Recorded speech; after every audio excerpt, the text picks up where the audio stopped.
Look, Janice, you've got to help me. There's nobody else. How can I? I'm not a doctor and people keep screaming. I can't...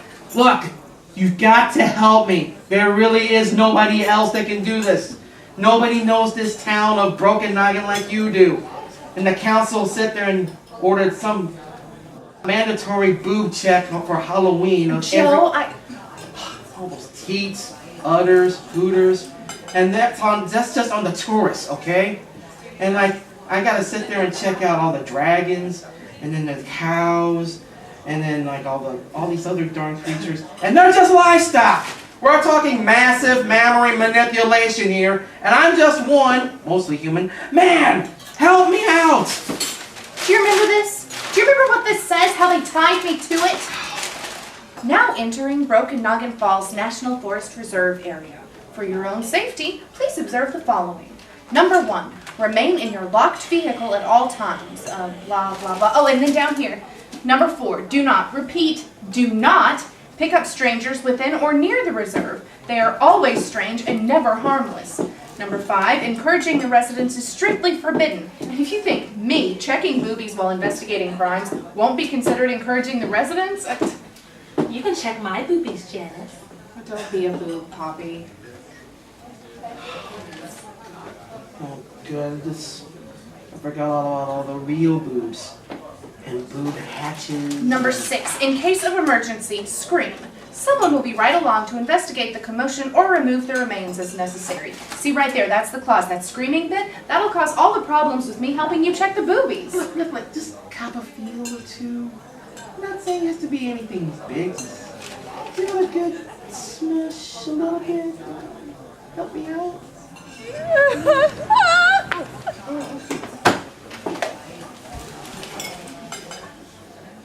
Hey, remember the boobies and beware the gargoyle.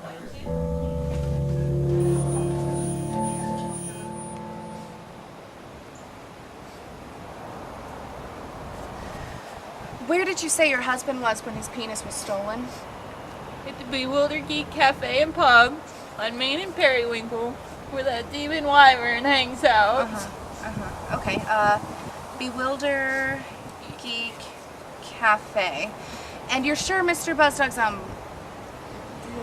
is missing and not shriveled from, say, the cold or fear or some other... No! My Edgar is an absolute stallion of a man, whether he's cold or frightened or just got soft from loving me.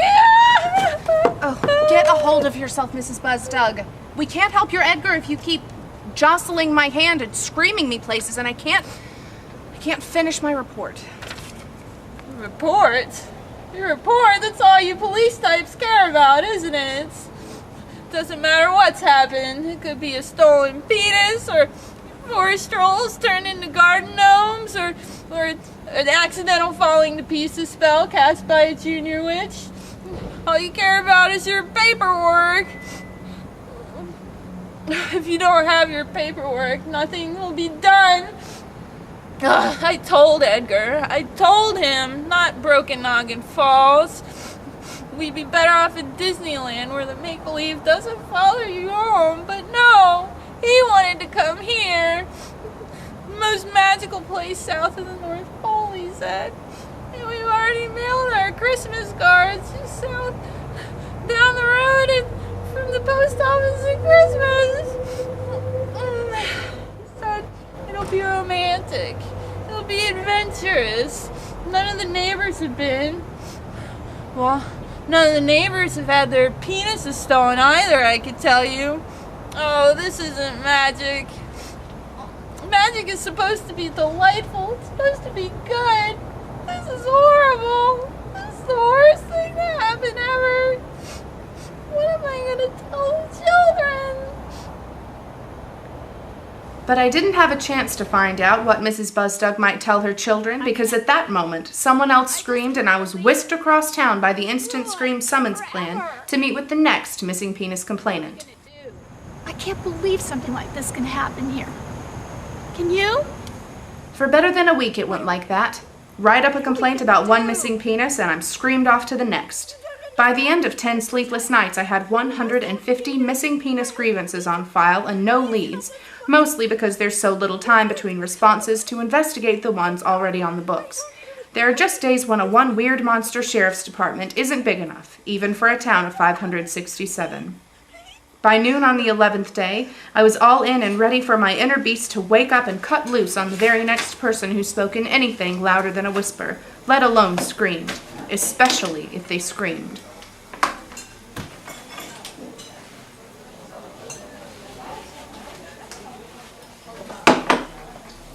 Toothpick?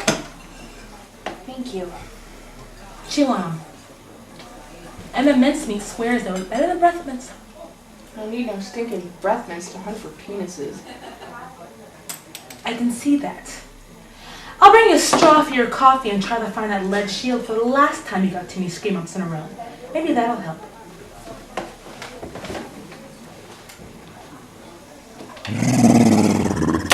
Oh, go away, you little wyvern. Things are bad enough, but then you... Oh. For me?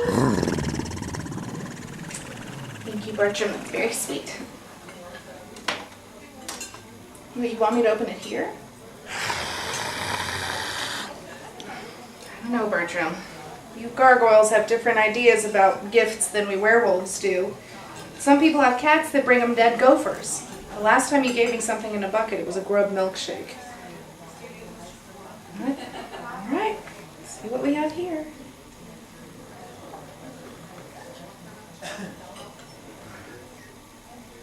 I don't know how I got so lucky, but in that bucket was all of the penises that had been stolen over the last week and a half, 150 in toot, including one the size of a manly stallion right on top.